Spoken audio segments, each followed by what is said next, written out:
I am so excited to introduce to you guys Brandon Hirst. Brandon, welcome. Thank you for having me. I appreciate it.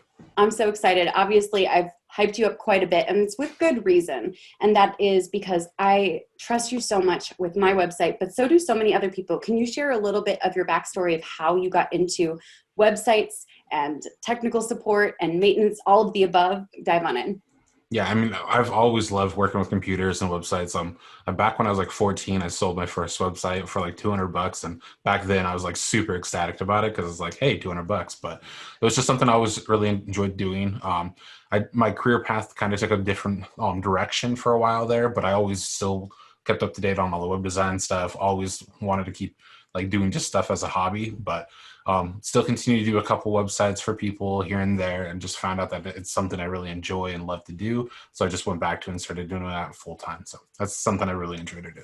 I love that. And one of the things that I will never forget was our experience of me hosting this virtual event. No, in-person event. We have an entire room packed with people. Hmm. And suddenly someone runs up to the front of the room. I think it was like Kellyanne at that point. She says, Rachel, your entire website is down. Like it's gone.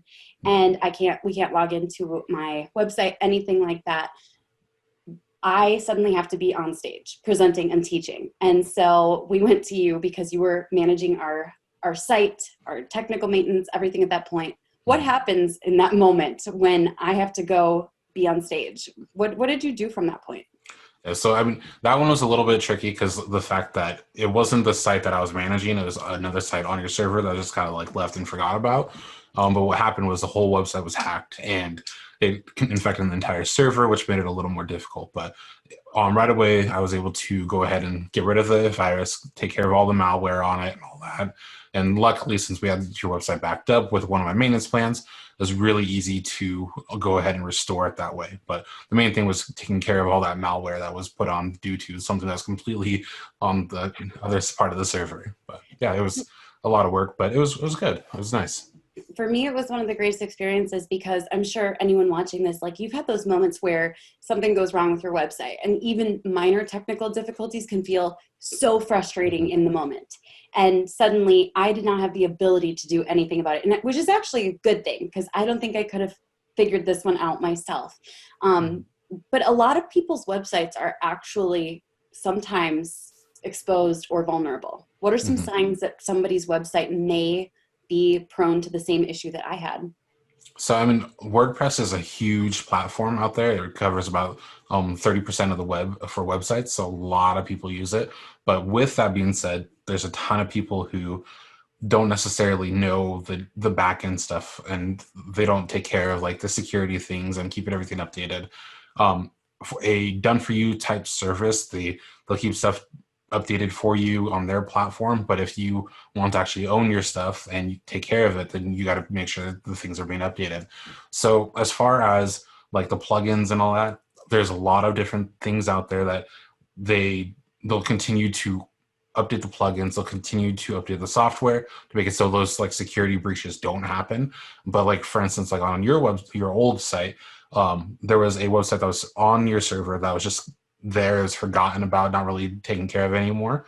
But there are some old plugins that were out of date and had some security vulnerabilities that allowed a hacker to insert malware into it. So that's the kind of stuff that people don't really know about. I mean, so like even just a basic thing, if you have a website, some of the basic things that you want to do is at least update the software bi-weekly, and then also make sure that things are continually to stay like updated, change your passwords every couple months, just basic stuff like that. And then make sure that you always have a backup of your website in case there is ever an issue with it too.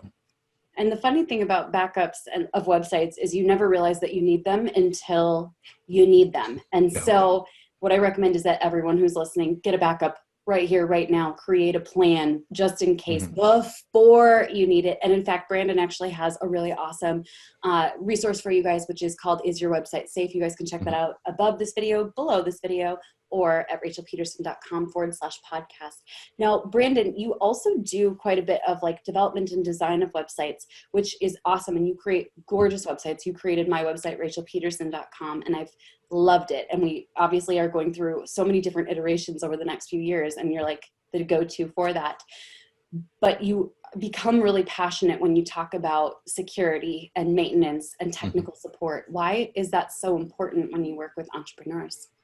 Because I mean, if you think about it, you put so much time and effort into making your business what it is. Like whether it's creating a new lead magnet or creating a new page, new website, anything like that, all those hours you put into it, if you don't have it secure, you don't have it backed up, and then you lose it, you're back at ground zero again. You may know what you did, but you have to go back and redo all that work. So that's one of the things like you really want to focus on and make sure like you have that. It's like buying car insurance. If you have car insurance, you pay for it every month and you hope you don't have to use it, but you know it's there in case something bad does happen with it. I love that. So you have to have a proactive kind of approach to having a website versus the amount of time spent in reactivity can be astronomical compared to the front end approach, right? Yeah, definitely. Absolutely. So one question I have is how many websites are you able to tell just by looking at a website whether or not it's secure? For the most part, I mean, there's some tall tale signs when you look at a site and one, it doesn't say that they have an SSL certificate installed, so it says that the website's not secure, or there's just some broken links, that kind of stuff. All those things really kind of go into a factor on whether or not people are staying up to date and monitoring the site for one. Like if there's a broken link on a website, we're notified right away and we help fix those links or we take them down. So people aren't clicking on stuff and getting like a 404 error and wondering what's going on. So it's stuff like that that really kind of stands out.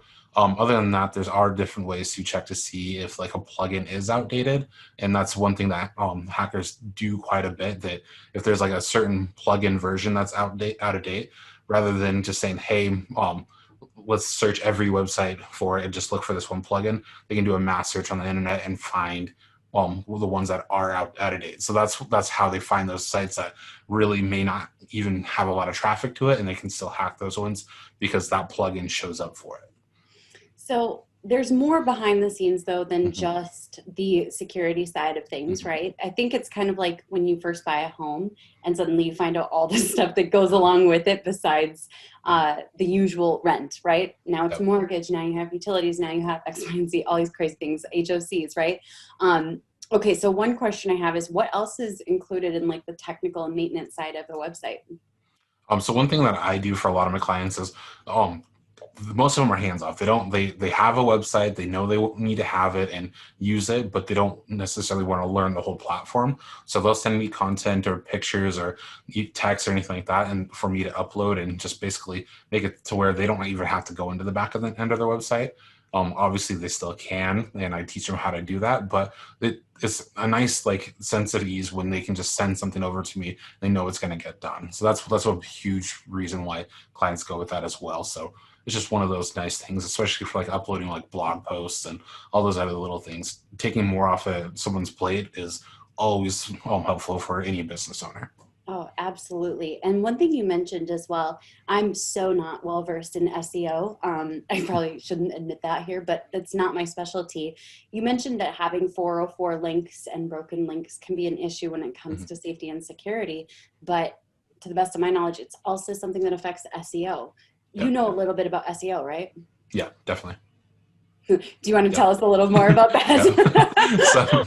So, as far as like the broken links, if Google will sit there and they'll scroll the pages, they'll make sure that everything is working properly, and Google's job is basically to give their users the best experience when searching for something. So if they're sending them to a website that has the broken links, the user's not going to have a good time there. They're going to have to go back, research, and do that. But really, Google's idea is to give them the best experience so they continue to go back and use the services. So having stuff on there and making sure that you're using the proper kind of tags so if they know where to send them, proper kind of keywords, and then also making sure that the website's working properly at all times. Those kind of things are the things that are really going to help stand out with that, so they know that they can continue sending visitors there for a good experience. That's the main thing behind it. That's super helpful.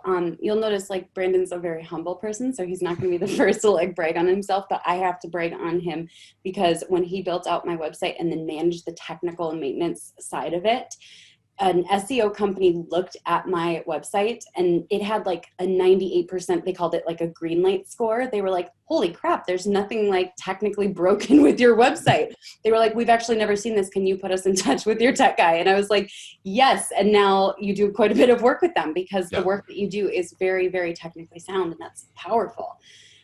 Okay, so if people wanted to learn more about you and kind of where they can find more, you have some awesome resources, right? Yep, definitely. So like as far as if anyone who wants to learn a little bit more about doing the maintenance themselves, I have a link. If you just go to behirst.media / is your website safe, then you can go there and download that.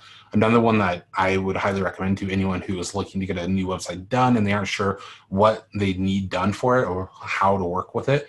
If you go to behirst.media / case study Rachel Pedersen, that one is going to show you a strategy completely behind like our Rachel's website and show like walk you through every little step on the homepage, like why we laid out different things on there, and just give you a nice overview on how everything works with it. And once again, we've linked to those beneath this video, above this video, or at rachelpedersen.com /podcast. Brandon, thank you so much for joining me today. Yeah, thank you. I appreciate it. Thank you, you guys. We'll catch you in the next episode in this series.